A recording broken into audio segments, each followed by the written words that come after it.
আগামী 31শে মার্চ সিঙ্গাপুরের বিপক্ষে ম্যাচে আপনি কি চান? জয় কিংবা ড্র? আমি কি চাই জানেন? কাবরেরার বিদায়। ওই দিনই যেন বিদায় হয় এই কোচ, এবং একদিনের জন্য যেন ফুটবল ফেডারেশন তার চুক্তি না বাড়ায়। শেষ হোক কাবরেরার এই কালো অধ্যায়। আমি কেন এটা বলছি নিশ্চয়ই বুঝতে পারছেন। যে স্কোয়াড ঘোষণা করা হয়েছে এই যে ভিয়েতনাম এবং সিঙ্গাপুরের বিপক্ষে ম্যাচের জন্য, এবং সেখানে গোলরক্ষক জিকোকে নিয়ে যেটা করা হয়েছে রীতিমতো অপমানজনক এবং একেবারেই পক্ষপাতমূলক যে কাজ করেছেন এ নিয়ে কোনো সন্দেহ নাই। এবং এর পেছনে কি কি ঘটনা আছে সেগুলো একটু বিস্তারিত বলার চেষ্টা করব, আশা করি শুনবেন। শুরুতেই বলি যে এই যে এবার জিকোকে নিয়ে যে কাণ্ডটা করলো, মানে তাকে দলে রাখবে এটা শোনা যাচ্ছিল, বা তার সংশ্লিষ্ট যারা টিমের আছেন হাসান আল মামুন প্রত্যেকের কাছ থেকে বিভিন্নভাবে শোনা গিয়েছিল জিকোকে এবার রাখছেন, এবং জিকোর পারফরমেন্স যেটা এখন পর্যন্ত লিগে করেছে তিনি দলে আসার মতো অবস্থায় আছেন। এবং বসুন্ধরা কিংস বলেন বা অন্য ক্লাবের যারা খেলছে গোলরক্ষক পজিশনে, সেই তুলনায় জিকো অনেক ভালো পারফর্ম করেছেন এবং জাতীয় দলে ফেরার মতো অবস্থায় তিনি আছেন। ফিটনেস বলেন, পারফরমেন্স সবকিছু বলেন, কিন্তু তারপরও তাকে বাদ দিয়েছে শুধুমাত্র ব্যক্তিগত রেষারেষির কারণে। তিনি জিকোকে দেখতে পারেন না। জিকো এর আগে মিডিয়া আসতে তার বিরুদ্ধে কথা বলেছিল বা তার সম্পর্কে কথা বলেছিল, সমালোচনা করেছিল, এই কারণে জিকোকে বাদ দিয়েছে।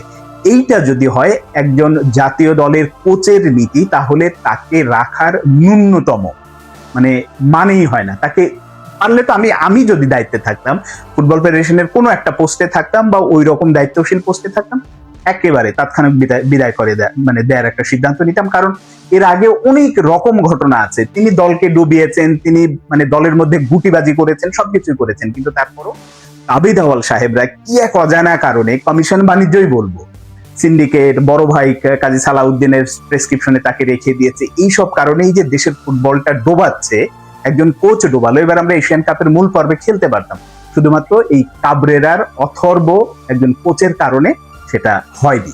এবার আসি মূল বিষয়টাতে, সেটা হচ্ছে যে এই যে জিকোকে নিল না, এখন যাদের নিল তাদের আসলে কি সিলেকশন করলো বলেন তো?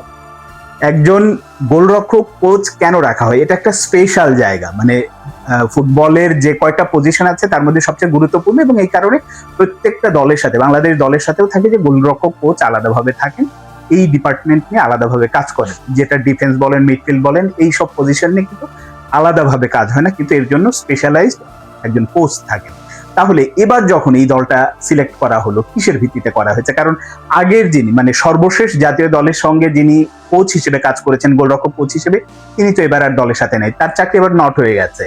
কি কারণে হয়েছে? যে কাবরেরা নিয়ে আসে, কমিশন বাণিজ্য তিনি কিভাবে চালান, একজনকে নিয়ে আসলো, 2টা ম্যাচের জন্য 1 মাস 2 মাসের জন্য বেতন দেবো, ওখান থেকে তুমি আমাকে কিছু দাও আর তুমি এই নাও, এইভাবে তাকে এবার চলে গেছে, সে আসছে না।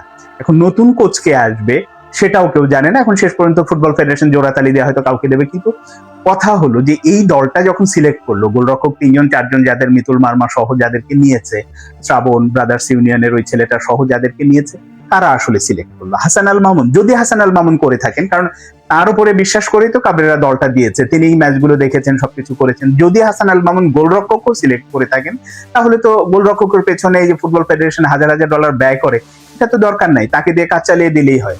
এই যদি হয় ফুটবল ফেডারেশনের অবস্থা, এই যদি হয় জাতীয় দল নির্বাচনের ক্রাইটেরিয়া, তাহলে দুঃখজনক, হতাশাজনক। এই বাংলাদেশের ফুটবল নিয়ে আমরা যে পরিবর্তনের স্বপ্ন দেখি, আমজাদ চৌধুরী, সামিত সোম, এই যে এসে পৌঁছেছে সুলেমান ব্রাদার্সরা, অনূর্ধ্ব 20 দলে আরো প্রবাসী ফুটবলাররা আসছে, সবকিছু মিলে আমরা ফুটবলের যে পরিবর্তনটা দেখি, এর কিচ্ছু হবে না যদি এই কাবরেরা মাথার উপরে বসে থাকে। কারণ আপনাদের মনে আছে, আমরা জাতীয় দল যেমন এশিয়ান কাপের মূল পর্বে খেলতে পারলাম না, ঠিক একই কারণে অনূর্ধ্ব 23 দল যেটা বাছাই পর্বে খেলেছিল, মনে আছে শেষ ম্যাচে বাংলাদেশ বড় ব্যবধানে জিতেছিল, সবকিছু করেছিল, কিন্তু ওটাও আমরা বাছাই পর্ব পেরোতে পারেনি। কিন্তু ওখানেও একটা ভালো সম্ভাবনা ছিল, শুধুমাত্র কাবরেরার গোয়ার্তমির কারণে, কাকে কোচ হিসেবে দেবে, কি হবে না হবে, এই অথর্ব একটা লোকের কারণে ওখানেও আমরা ভরাডুবি হয়েছে, ওখানেও আমরা মূল পর্বে যেতে পারিনি। তারপরও এই কোচকে আসলে শেষ পর্যন্ত বিদায় করবে কিনা এটা কিন্তু এখনো নিশ্চিত না। কারণ সর্বশেষ ন্যাশনাল টিমস কমিটির যে মিটিংটা হয়েছে, ওই মিটিং এ তাবিদ আওয়ালের যে আচরণটা ছিল, যে বহিঃপ্রকাশটা ছিল তার সহকর্মীদের সঙ্গে, এটা অকল্পনীয় একটা ব্যাপার ছিল, কিন্তু সেটাই তিনি করেছেন।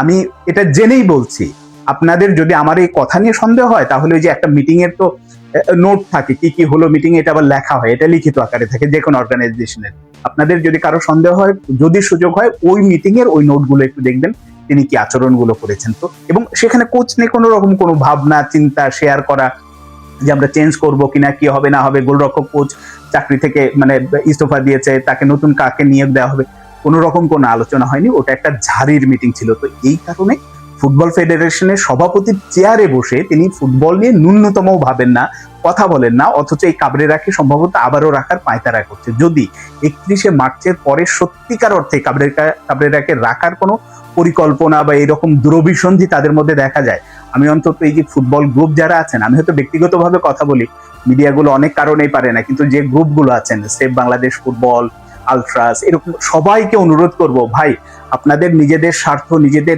সবকিছু সম্পর্ক ঠিক রেখে ফুটবলের স্বার্থে অন্তত কথা বলুন। এই কাবরেরাকে হটানোর জন্য একযোগে, আপনাদের মনে আছে আপনারা টিকিটের জন্য ফুটবল ফেডারেশনের ঈদের দিন পর্যন্ত আন্দোলন করেছিলেন, বসেছিলেন। আর একবার এই কাবরেরাকে হটানোর জন্য চলুন একসাথে আওয়াজ তুলি। 31শে মার্চের পরে এই কাবরেরা বাংলাদেশের ফুটবলের সঙ্গে থাকতে পারবে না।